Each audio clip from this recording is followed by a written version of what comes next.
Jake Carter knew stopping on a deserted highway was never a good idea, but when he saw a woman with torn clothes and desperation in her eyes, he couldn't just drive past. As he pulled over, dust swirling around his truck, she stumbled towards him, breathless. "Please," she whispered, "help me." But something felt off, and in the next moment he realized he had just walked into a trap. Have you ever been in a situation where things weren't what they seemed? Let us know in the comments. Don't forget to like, subscribe, and hit the bell so you never miss a story. The sun hung low over the desert, casting long shadows across the cracked highway. Jake Turner, a long-haul trucker with more miles behind him than most could count, had seen plenty in his years on the road. But something about the sight ahead made his gut tighten. A lone woman stood on the side of the road, dust swirling around her as she waved both hands. Her clothes were torn, her jeans coated in dust, and a streak of dried blood ran down her arm. She looked desperate, but not panicked like someone who had already accepted that help might never come. Jake eased off the gas, his 18-wheeler slowing to a crawl as he studied her. Desert roads were no place to be stranded, especially at this hour. Still, experience had taught him that not every plea for help was what it seemed. He cracked the window as he pulled up beside her. "You okay, ma'am?" His voice was even cautious. The woman took a shaky step forward, blinking against the setting sun. "Please, my car broke down a few miles back. I've been walking for hours. I just need a ride into town." Jake scanned the area. No car in sight, not even fresh tire tracks in the dust. That was the first red flag. "You're a long way from anywhere," he said, keeping his voice neutral. "How'd you end up all the way out here?" She hesitated for just a second before answering. "I was driving back from El Paso, took a wrong turn, ran out of gas." Jake's grip tightened on the wheel. That was the second red flag. Nobody just took a wrong turn out here.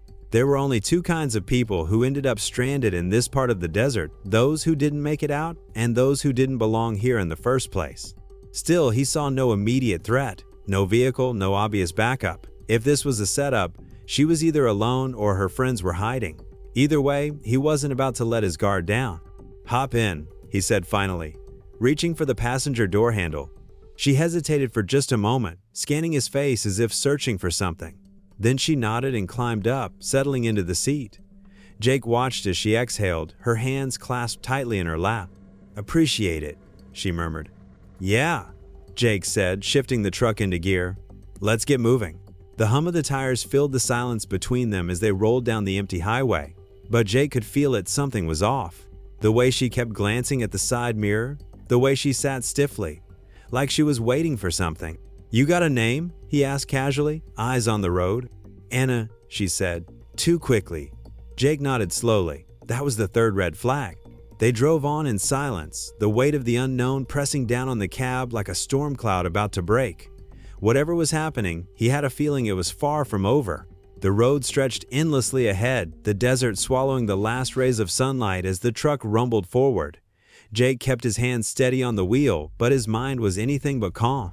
And if that was even her real name, sat rigid in the passenger seat, her fingers digging into her thighs. She kept stealing glances at the side mirror, her breathing controlled but shallow. Something wasn't right. Jake had been in enough bad situations to recognize when the walls were closing in. "You sure your car was back there?" he asked, keeping his tone even. Anna flinched, just barely, before forcing a nod. "Yeah, like I said, I ran out of gas." "Strange," Jake muttered. "Didn't see any fresh tracks back there, no car either." She hesitated again, then forced a weak chuckle. "Maybe you missed it?" Jake didn't miss things. Not out here. Then he saw it. The glint of headlights far in the distance behind them. 2 vehicles, maybe 3, moving fast. His gut twisted. "You expecting company?" he asked, his voice flat. Anna turned stiffly, catching sight of the approaching convoy. Her lips parted, but no words came out. That told him everything he needed to know. Jake exhaled slowly, gripping the wheel tighter. "Tell me the truth, Anna, right now." She swallowed hard, but her hands didn't stop shaking. "I didn't have a choice," she whispered. Jake's jaw clenched.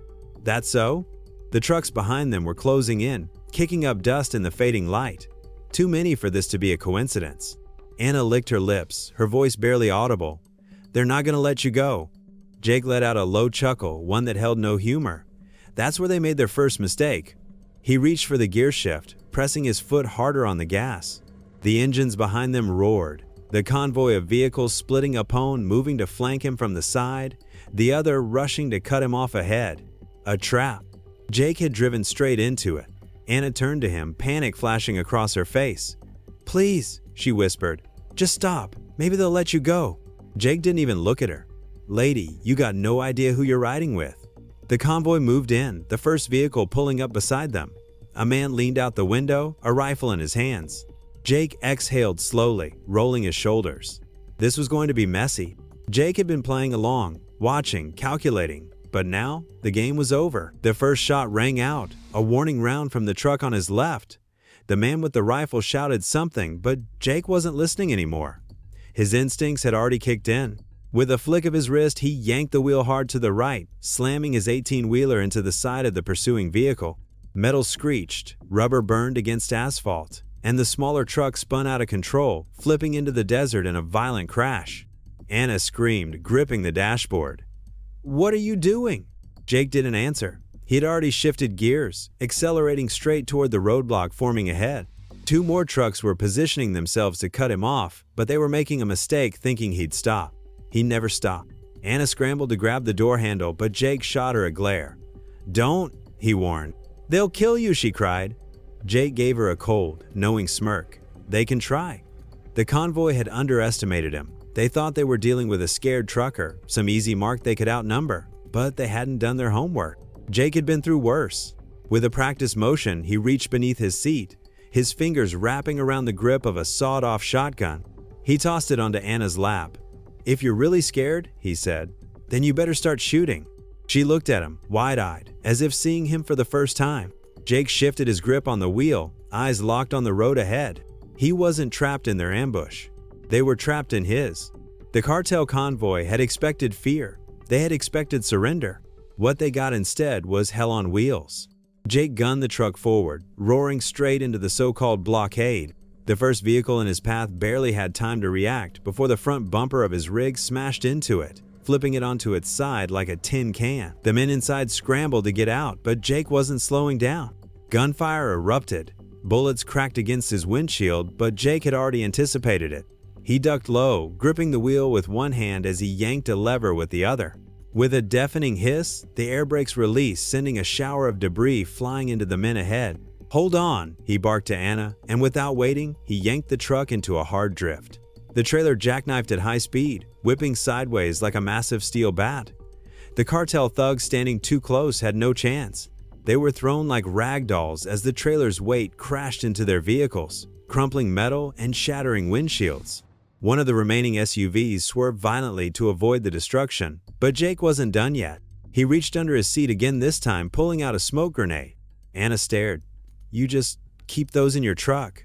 Jake pulled the pin with his teeth, rolling it out the window. A man never knows when he'll need an exit. The thick cloud of smoke erupted instantly, swallowing the chaos behind them. The remaining gunmen were blinded, coughing, their shouts turning to panic as they realized the tide had turned. The last man standing, their leader, stumbled through the smoke, his once cocky bravado replaced by a look of utter disbelief. He raised his gun, but Jake was already moving. Before the cartel leader could fire, Jake was on him, a single punch fueled by years of discipline and the sheer force of a man who had nothing left to send him sprawling into the dirt. Anna stood back, gripping the shotgun but never needing to use it. Jake knelt beside the defeated man, grabbing him by the collar. "Tell your people," he growled, his voice a low, dangerous whisper. "You don't hijack truckers. You don't mess with people just trying to get by. And you sure as hell don't try to outgun a man who's been in wars before you were even born." The man sputtered, blood trickling from his nose, his power stripped from him as the remaining cartel stragglers, those still conscious, stared in stunned silence. And then Jake did something unexpected. He stood up, brushed off his jacket, and turned his back on them. Anna blinked. "That's it?" Jake shrugged. "They've already lost, and now they get to live knowing they were beaten by a trucker."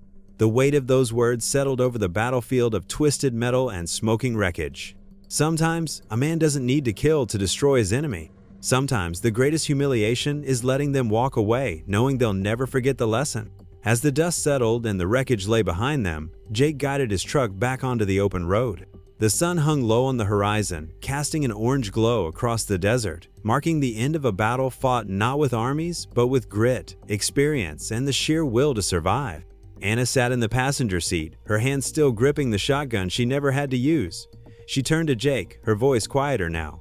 "You didn't have to let them go." Jake kept his eyes on the road, his hands steady on the wheel. Killing them wouldn't have done a damn thing. Men like that, they don't fear death. But failure? Humiliation? That sticks. That eats him up inside. She studied him, watching the way he drove, calm as ever, as if he hadn't just taken on an entire cartel ambush and walked away unscathed. "You're not just some trucker, are you?" she finally asked. Jake smirked, but there was no humor in it. "I used to be a lot of things. Soldier, fighter, survivor. But at the end of the day, I'm just a man who doesn't back down." The road stretched ahead, endless, an unwritten future in the rearview mirror. But one thing was certain: he had just sent a message that no outlaw, no cartel, no gang would ever forget. Because this wasn't just about stolen cargo. It wasn't just about some truckers getting hijacked. This was about something bigger standing up when no one else would. Fighting back when the world expects you to roll over. Jake sighed, rolling down the window, letting the wind carry away the last remnants of adrenaline. "You can either be the prey or the predator out here," he said. "And today, we made sure they knew exactly which one we were." Anna leaned back, staring at the desert rolling by. "So, where do we go now?" Jake let out a breath, a small smirk forming. "Wherever the road takes us." And with that, the truck rumbled forward, fading into the horizon. The lesson: not every fight is about winning. Sometimes it's about sending a message, about showing the world that some people won't be pushed around. Jake didn't fight because he had to. He fought because he chose to. Because the moment you let the bad guys think they own the road, they'll never stop taking. There's a line between fear and respect.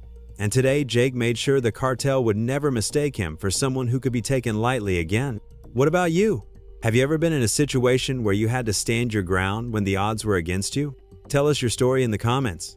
And if you love these tales of grit, determination, and real backbone, make sure to hit that like button and subscribe for more. Because out here, on the road, the fight never really ends.